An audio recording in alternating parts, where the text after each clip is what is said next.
paano mag-load ng Sorpsaya 30 sa ating GCash. Okay, punta lang kayo sa inyong GCash application at dito sa inyong GCash homepage, tap nyo itong load.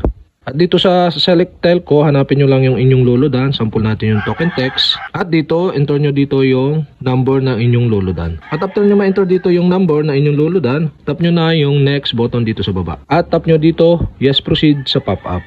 At dito hanapin nyo na or search nyo dito sa search bar yung inyong ilo-load. So sample nga natin yung Sorpsaya 30. Yan guys. Ito siya, yung Sorpsaya 30. So tap lang natin yan. Tapos tap natin yung buy now button dito sa baba.